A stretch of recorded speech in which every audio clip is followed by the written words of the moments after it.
What's up, YouTube? It's your boy Jabon Stunner, and I'm coming to you tonight half sick. I was outside most of the weekend and Monday on a live shoot for my job, so I've been in the cold. I'm sick a little bit, but one of my subscribers asked me to do a video taking this apart and showing what all the parts are and how they go back together. I'm going to start doing more of these to talk about what happens if your controller's not working, what you should do, what should you do if this happens, what should you do if that happens, and it's going to be my itchy help segment that I'm going to start doing. So if you like this video, please subscribe.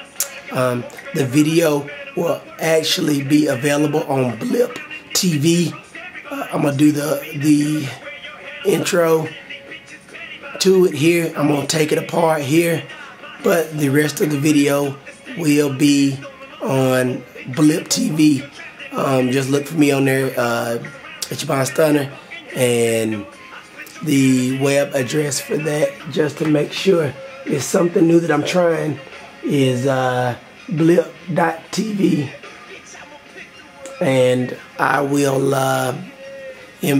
go ahead and give you a link to the video in the description of the video, a link to that video, the rest of this, the breakdown, reconstruction, in the description of the video.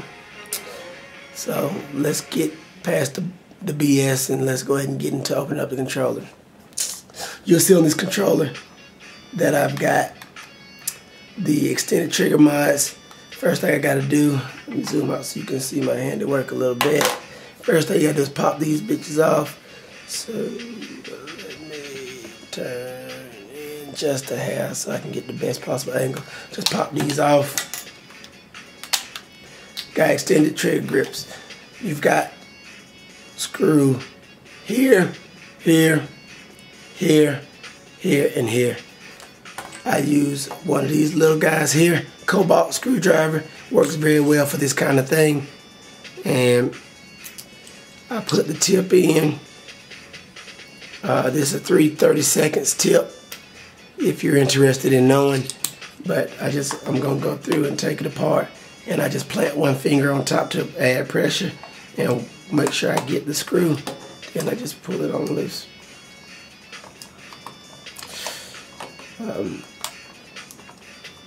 This is very easy. The most important part when you're taking your controller apart, to fix it, to mod it, whatever, is make sure you keep track of all of your pieces, because you're going to need them all to go back for your controller to work correctly. Very important stuff. So this take you probably a couple minutes depending on how fast you screw. That's what she said. But we'll go from there.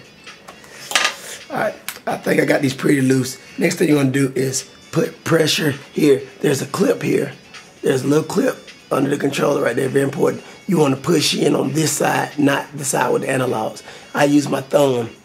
I push in and then I pop it loose. And it comes loose. Then I just kind of work my way through. You've got these analogs, not analogs, excuse me, the L2, R2 buttons. You want to make sure that you easily and carefully, slowly take it apart. Boom, back's off. Now, I sit my back so that it's got all the screws left in it, because I don't like to try to find those screws. So as I take it off, I'm careful, and I just normally sit it down so it's out of the way. Next thing I do is remove the battery. This is the interior of the controller. This is what the new one looks like that is currently on the market. I normally at this point remove the battery. I firmly grab it, put a little pressure on this side with my other hand, and just pull it out. Done. Battery's out. Now we can get down to business.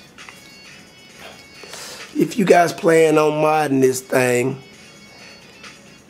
you've got your, oh, this is interesting. These two right here, I'm just looking at something because I hadn't really paid this much attention. Normally, or in the older series, controllers, you had this was actually here, and it was negative, positive, blah, blah, blah, blah. Well, it's moved, and I'm fairly certain that these are the areas we need to work with. But just for shits and giggles, we're gonna test it for this video. So stand by, let me get everything set up, and I'm gonna show you how to do a quick, easy test.